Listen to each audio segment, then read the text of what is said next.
ದೆಹಲಿಯ ಸ್ವಾತಂತ್ರ್ಯೋತ್ಸವ ಸಂಭ್ರಮ. ಸತತ 13ನೇ ಸಲ ಪ್ರಧಾನಿ ನರೇಂದ್ರ ಮೋದಿ ಕೆಂಪುಕೋಟೆಯಲ್ಲಿ ಧ್ವಜಾರೋಹಣ ನೆರವೇರಿಸಿದರು.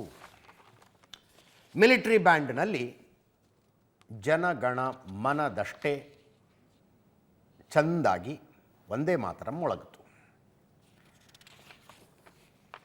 ಕುಶಾಲ ತೋಪುಗಳ 21 ಫಿರಂಗಿ ಸಿಡಿಸಲಾಯಿತು. ಹೆಲಿಕಾಪ್ಟರ್ ಮೂಲಕ ಪುಷ್ಪವೃಷ್ಟಿಯಾಯಿತು. ವಿಕಸಿತ ಭಾರತಕ್ಕಾಗಿ ಸಪ್ತಧಾರೆ ಮಿಷನ್ನನ್ನು ಪ್ರಧಾನಮಂತ್ರಿಗಳು ಒತ್ತು ಕೊಟ್ಟು ತಮ್ಮ ಭಾಷಣದಲ್ಲಿ ಹೇಳಿದರು. 75 ನಿಮಿಷ ಇತ್ತು ಪ್ರಧಾನಮಂತ್ರಿಗಳ ಈ ಸಲದ ಭಾಷಣ. 2022ರಲ್ಲಿ 74 ನಿಮಿಷ ಮಾಡಿದರು. ಅದಾದ ನಂತರ ಅದಕ್ಕಿಂತ ಜಾಸ್ತಿನೇ ಆಗ್ತಾ ಹೋಗಿತ್ತು. 4 ವರ್ಷದ ಅತ್ಯಂತ ಚಿಕ್ಕ ಭಾಷಣ ಅನ್ನಬಹುದು ಇದಕ್ಕೆ. 1947ಕ್ಕೆ ವಿಕಸಿತ ಭಾರತ ಆಗಬೇಕು, ಮುಂದುವರಿದ ದೇಶ ಆಗಬೇಕು. ಭಾರತ ಈಗ ಮುಂದುವರಿತಾ ಇರುವ ದೇಶ. ಅದಕ್ಕೆ ಹಲವು ಗುರಿಗಳನ್ನು ಇಟ್ಕೊಂಡಿದ್ದೀವಿ. ಆ ಗುರಿಗಳ ಕಡೆಗೆ ದಾಪುಗಾಲ ಹಾಕ್ತಾ ಇದ್ದೀವಿ. ಒಂದೊಂದೇ ಮೈಲುಗಲ್ಲುಗಳನ್ನು ಸ್ಥಾಪಿಸ್ತಾ ಹೋಗ್ತಿದ್ದೀವಿ ಅನ್ನುವುದನ್ನು ತಮ್ಮ 75 ನಿಮಿಷಗಳ ಭಾಷಣದಲ್ಲಿ ಒತ್ತಿ ಹೇಳಿದ್ರು. ಅವರ ಭಾಷಣದ ಕೆಲವು ಇಂಪಾರ್ಟೆಂಟ್ ಅಂಶಗಳಿದ್ದಾವೆ, ಕೇಳಿಸ್ಕೊಳ್ಳಿ. भारत का सामर्थ्य सप्त सिंधु के रूप में हम जानते थे, हम समझते थे, हम सुनते थे. अब विकसित भारत बनाने के लिए हमें नई धारा चाहिए. आज लाल किले की प्राचीर से मैं देश के सामने शक्ति की सप्त धारा का आह्वान करता हूं. आने वाले 5-7 साल में जो पिछले 5-7 दशक में नहीं हुआ, वो सप्त धारा के सामर्थ्य से, शक्ति से हम देश को नई ऊंचाई, नई गति देंगे और नए लक्ष्यों को पार करने वाला सामर्थ्य देंगे. और इसके साथ साथ देश की युवा शक्ति का सामर्थ्य का भरपूर राष्ट्र निर्माण में उपयोग होगा. उनकी शक्ति जोड़ी जाएगी. आने वाले दिनों में जब मैं सप्तधारा की बात करता हूं, सप्तधारा की पहली शक्ति है मैन्युफैक्चरिंग पावर. मेरे प्यारे देशवासियों, हमें मैन्युफैक्चरिंग सेक्टर को बहुत आगे बढ़ाना होगा और प्रोडक्शन बढ़ाने के साथ साथ हमें छोटे छोटे पुर्जे भी बनाने हैं और बड़े बड़े प्रोडक्ट भी बनाने हैं. आज जमाना एआई का है, क्वांटम का है, स्पेस का है, रोबोटिक्स का है, डेटा सेंटर्स का है. पूरी तरह एक नया क्षेत्र खुल चुका है और इमर्जिंग टेक्नोलॉजी ये भी हर पल हमें चुनौती दे रही है. और इसलिए देश को दुनिया के लिए मार्केट नहीं बना देना, हमें इनोवेशन का हब बनना है. हमने यूपीआई और डिजिटल पब्लिक इंफ्रास्ट्रक्चर में लोहा मनवा लिया है, हमारी ताकत का परिचय करवा दिया.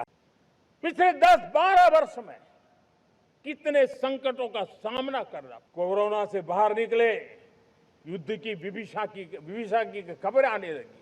कहीं यूक्रेन तो कहीं पश्चिम एशिया, हर जगह पे तनाव का माहौल. और पता नहीं भविष्यवेत्ताओं ने तो न जाने क्या क्या घोषणाएं कर दी थी.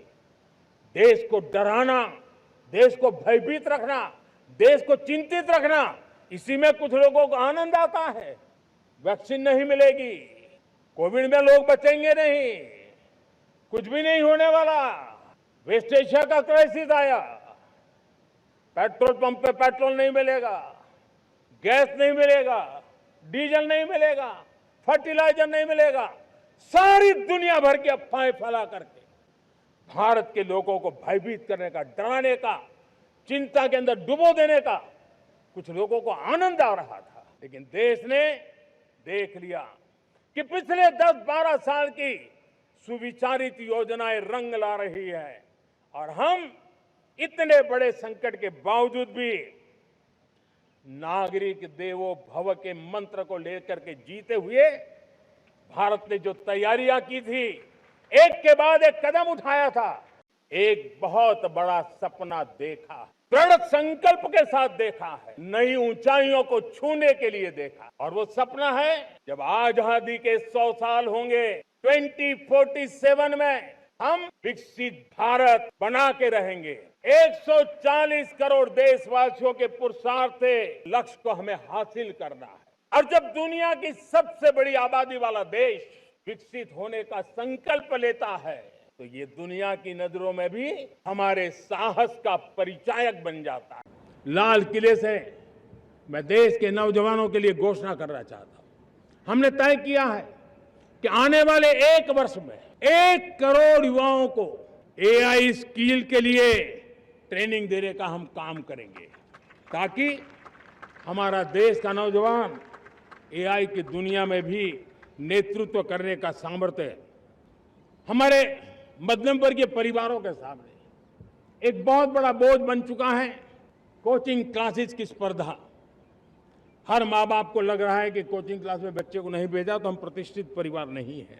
इन गरीब और मिडिल क्लास परिवारों की हम चिंता करते हुए हजारों करोड़ रुपए का उनका खर्च है वो भी बचे, बेटे भी अपने आसपास रह सके, उनकी देखभाल हो सके, परिवार पर आर्थिक बोझ न आए।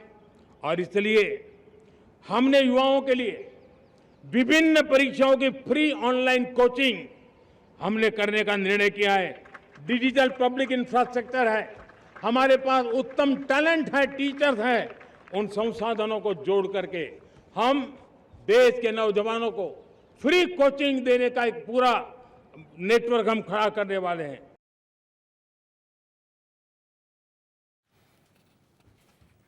ಈ ಸರ್ಕಾರದ ಅತ್ಯಂತ ಮಹತ್ವಾಕಾಂಕ್ಷಿ ಕೆಲಸಗಳ ಪೈಕಿ ವಿಮೆನ್ ರಿಸರ್ವೇಷನ್ ಕೂಡ ಒಂದು.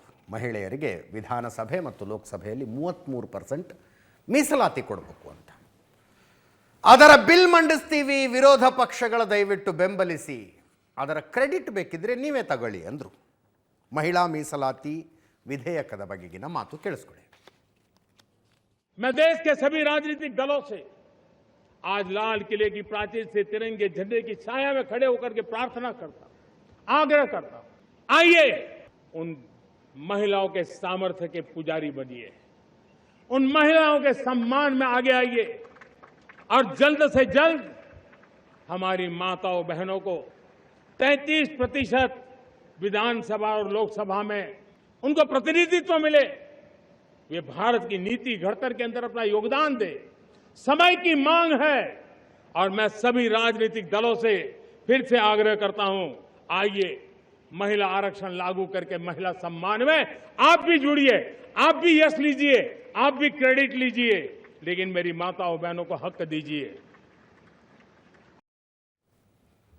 ಅರ್ಬನ್ ನಕ್ಸಲರು ಅನ್ನುವ ಶಬ್ದವೊಂದನ್ನು ಪ್ರಧಾನಿ ನರೇಂದ್ರ ಮೋದಿ ಅವರು ಚಾಲನೆಗೆ ತಂದಿದ್ರು, ಅರ್ಬನ್ ನಕ್ಸಲರು ಅಂತ. ಅದಾದ ನಂತರ ಆಂದೋಲನ ಜೀವಿಗಳು ಅನ್ನುವ ಇನ್ನೊಂದು ಶಬ್ದವನ್ನು ಕಾಯಿನ್ ಮಾಡಿದ್ರು. ಇವತ್ತಿನ ಭಾಷಣದಲ್ಲಿ ಬೌದ್ಧಿಕ ನಕ್ಸಲರು ಅಂದರು,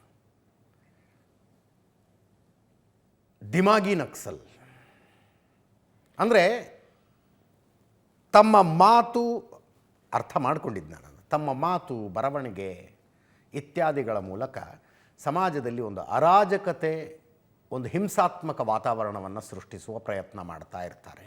ಅಂಥವರ ಬಗ್ಗೆ ಎಚ್ಚರದಿಂದ ಇರಿ ಅಂತ. ಅದನ್ನೊಂದು ಕೇಳಿಸ್ಕೊಳ್ಳಿ, ಅದಕ್ಕೆ ಪ್ರತಿಕ್ರಿಯೆಗಳು ಬಂದಿದ್ದಾವೆ, ಕೇಳಿಸ್ಕೊಳ್ಳಿ. वर्षों तक देश की सत्ता में माओवादी सोच के लोग गलियारों में अपनी जगह बना करके बैठे थे। सरकारी कमेटियों में सलाहकार के रूप में भी ये माओवादी सोच ने नीतियों को प्रभावित किया था।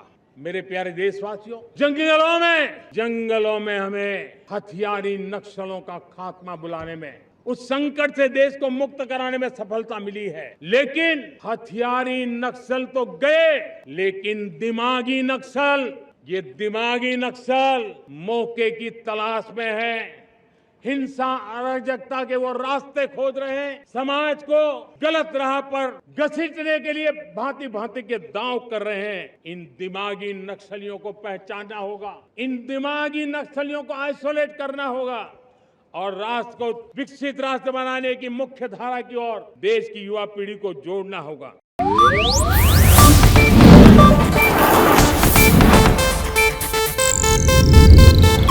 ಇದು ಏಷ್ಯಾನೆಟ್ ನ್ಯೂಸ್ ನೆಟ್ವರ್ಕ್ ಪ್ರಸ್ತುತಿ.